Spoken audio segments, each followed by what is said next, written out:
So I've had some good successes today, along with some fun little failures. I think the first thing I did with the car is I killed a bunch of mosquitoes.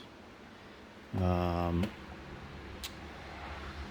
had replaced fuses in my rear Arduino control box, and I had swapped a couple incorrectly.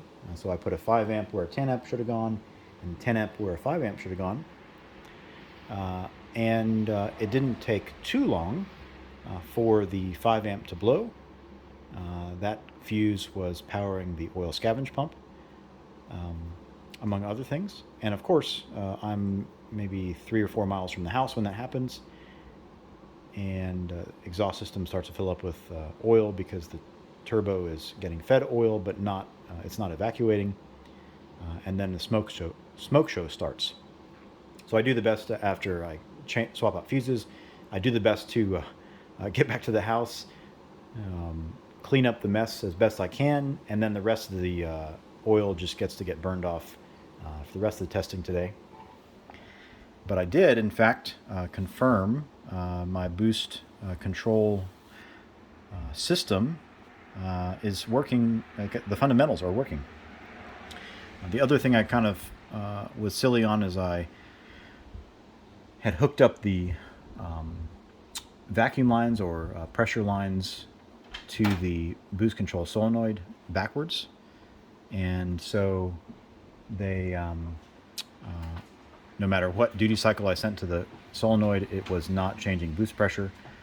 That was annoying for the first go round, but now or this next go around, I flipped those around and corrected it. So I've got data logs here. I just plotted some of the data from a few of the pulls.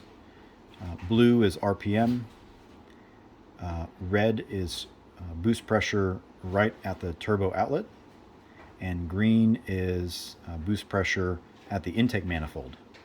And so as essentially you go from left to right, the green should track right along with the red, and as we get higher in RPM, the green will begin to drop just below the red, and this effectively is the pressure drop in the system from the compressor outlet to the intake manifold.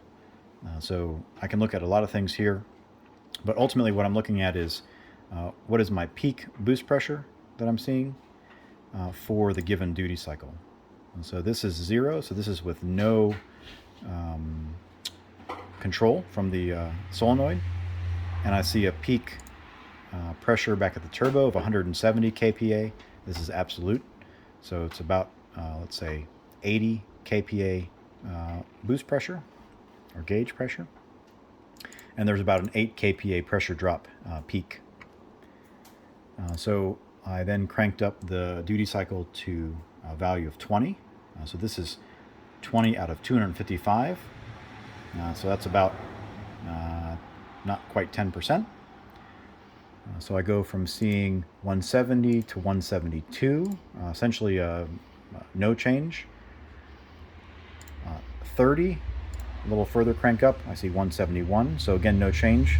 So this is kind of telling me where the PWM begins to impact boost pressure. I do not expect a linear relationship. So I went from 30 to 50, and at 50 I saw a peak of 177 at the comp outlet, 169 at the manifold. 70, I saw 180 peak at the comp outlet, and 173 at the manifold. Then I went up to 100. So this is getting close to about 50% duty cycle. So 125, 127 here would be 50%. So 50% duty cycle, or let's say 45%, maybe 40%. I'm seeing 188 kPa absolute at the comp outlet, and 178 at the intake manifold. So that's peak. So here we're looking at about a 10 kPa pressure drop. And then I stopped at 110 just because I wanted to come in and look at the data and see how it's going. But at 110% or 110 out of 255. I saw 193 kPa at the comp outlet and 181 at the intake manifold. So it all trended nicely. All my, let's say, boost curves look as they should. No funky behavior. You can see the green begins to kind of drop below the red. So again, red is at the comp outlet. Green is at the intake manifold. And so here I'm just kind of learning the behavior of the system as I begin to crank up the duty cycle on the boost control solenoid. This is a few different gears, so that's why you see steps here. So 1, 2, 3 pulls of various lengths. Overall, a success. So one solid pull there.